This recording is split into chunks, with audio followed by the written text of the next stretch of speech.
Okay, so today we're going to do a deep dive into something a little different, something that you might not expect to be so fascinating. Yeah.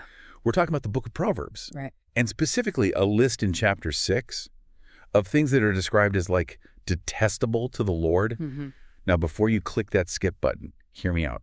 Because these ancient insights into human behavior honestly are so spot on. Well, it is fascinating how it's presented, right? Because the text starts out by saying that there are 6 things that the Lord hates, but then it goes on to list 7. I like it already. Okay, so we've got a puzzle to unpack here. Right. Not just a list of don'ts. Let's start with the first one. Haughty eyes. What does that even mean in a modern context? Is it just like bragging rights, or is there something more going on? It's deeper than just bragging. Okay. Haughty eyes represent that deep-seated arrogance that makes someone believe they're superior to everyone else. They think they're above you. Mm-hmm. It's interesting to think about like the psychology of it, because often that kind of exaggerated pride is masking like insecurity.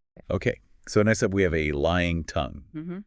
And it seems pretty straightforward, but I bet there are some layers to this one. Oh, absolutely. I mean, obviously lying is bad. It breaks trust. It damages relationships. But the real damage of dishonesty goes way deeper. Think about it.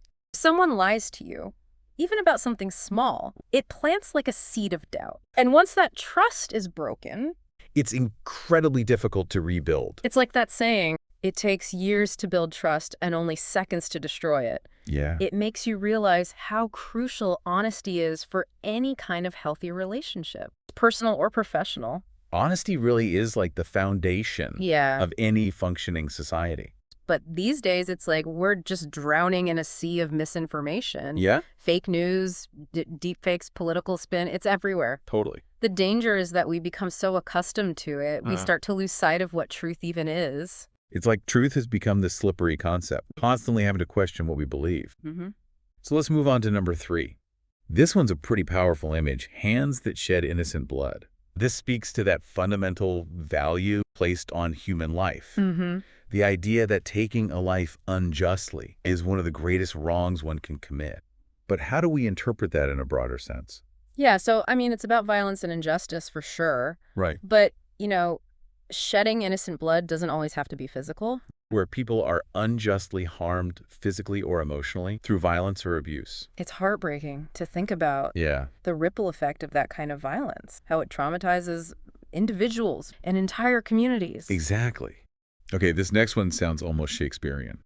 A heart that devises wicked schemes. Mm-hmm. This feels like it goes beyond just like making a mistake. Uh-huh. It's about this deliberate, calculated wrongdoing. Exactly. It's about malicious intent. Yeah.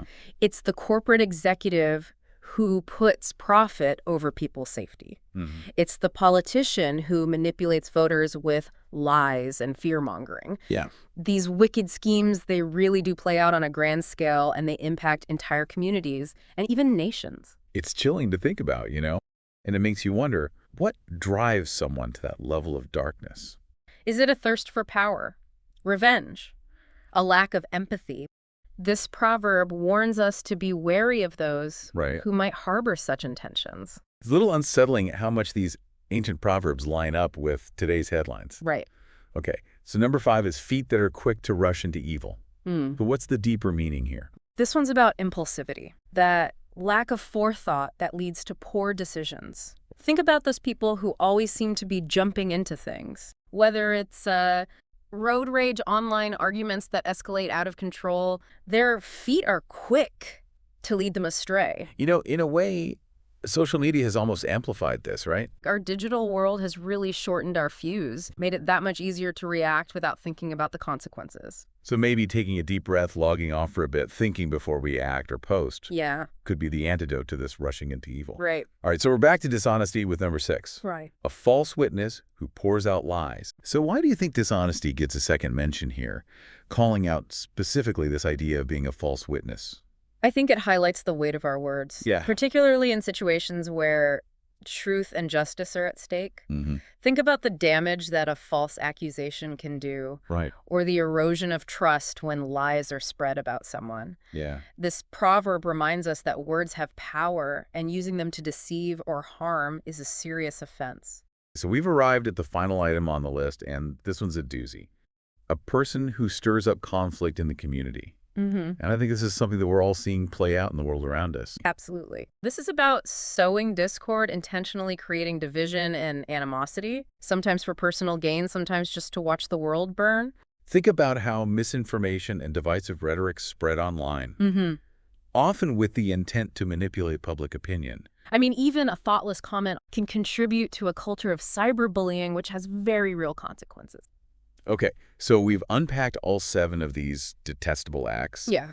but I'm still stuck on that initial number 6. Yeah. It's like a little puzzle embedded in the text. Right. Why say 6 and then list 7? What do you think it might be telling us? You know, this is where things get really interesting. Maybe that 7th one, stirring up conflict, is like the culmination of all the others. Yeah. The arrogance, the deceit, the recklessness, the malicious intent, they all ultimately lead to that breakdown of community, to conflict and division. It's a reminder that even seemingly small acts of unkindness or dishonesty can contribute to a world that's more fractured and divisive. So what do you think? Which of these detestable acts feels the most prevalent in our world today? And more importantly, what can we do individually or collectively to counter these forces? That's something to think about as we wrap up this deep dive. Thanks for joining us.